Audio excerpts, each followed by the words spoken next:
Wala munang alarm clock na tumunog ngayon kasi rest day ko today. Sana all. Yes, Lunes ngayon, so meaning rest day ko nga ngayon. Want to sawa ako sa tulog ngayon kahit kagigising ko lang. Pero sa totoo lang, kanina pa po ako nagising. Hinatid namin si Ate Xiaoyu sa school kasi first day of school niya ngayon. Natulog na lang ulit ako. Pero anyway, tara, samahan niyo ako sa isang buong araw ng aking rest day. Ipapakita ko sa inyo kung anong ginagawa ko kapag rest day ko.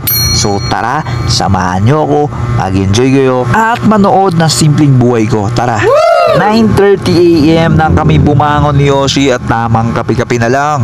Ito nga pala yung tinapay na ibinigay sa akin ni Brother Ryan Alvarez from Lagro High School nung bumisita siya sa office. So ito, kakainin namin to ni Yoshi. Maraming salamat ulit sa iyo, Brother Ryan Alvarez. Palagi ka mag-iingat. Thank you. 11:30 AM nang kaming dalawa ni Yoshi ay pupunta sa school ni Ate Xiaoyu kasi nga uwian niya na. So tamang lakad lang kami.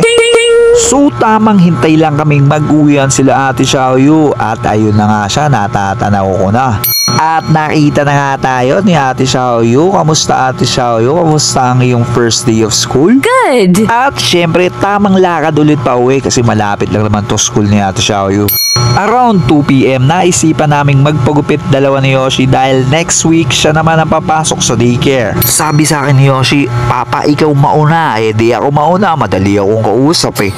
Sa poster lang ako pumili ng buhok na ipapagupit ko at ito nga yung napili ko. Akala ko naman magiging kamukha ko talaga yung nasa poster. At syempre, it's Yoshi's turn. Siya naman ang gugupitan ngayon. Babe ka lang bunso ha. Halos patapos na rin ang paggupit kay Yoshi, kaya nung mga oras na ito, tamang sampay lang ako sa mga nilabhan ni Mahal. Alas 3 na nga pala ng hapon nung mga oras na yan. Okay. Syempre, tulong tayo kay Mahal. Kunyari, tulong-tulong lang. Nagyaya yung dalawang bata na pumunta daw kami ng playground. Nandito na rin naman ako, rest day naman. So tara, punta tayo sa playground para maglaro kayong dalawa doon. Malapit lang din naman yung playground dito, sa barangay hall lang naman yung playground namin. Around 3:30 PM nakarating na kami dito sa playground. So ano pang hinihintay yung dalawa? Maglaro na kayo dyan. Enjoy mga anak. Sinusulit din nitong mga bata yung rest day ko kasi syempre lagi tayo may trabaho, araw-araw trabaho. So kapag rest day talagang niyayaya nila ako sa playground. Kahit inaantok ako, talagang gusto kong magtulog. Hindi ko talaga matiis tong dalawang bata eh. At pagkatapos sa playground ay namalengke naman kami nila Mahal around 5:30 PM na yan.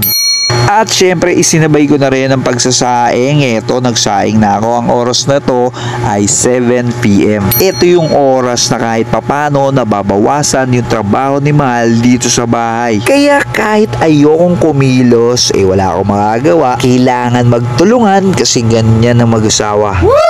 Lahat ng pwedeng pagsabayin, isasabay na natin tulad ng ginawa ko ngayon. Tamang hiwa lang ng tokwa dahil ito ang aming ulam ngayon. At ako ang magluluto. Wow! At syempre matik, pagkatapos nating magluto, kainan na. 10 PM na rin ako nakakain kasi sinundo ko pa yung nanay ko sa kanyang pinapasukan. At ganon madalas lumilipas ang aking rest day. Kung anong pwedeng maitulong ko kay Mahal para kahit papano makabawas-bawas sa mga gawaing bahay niya, ginagawa ko.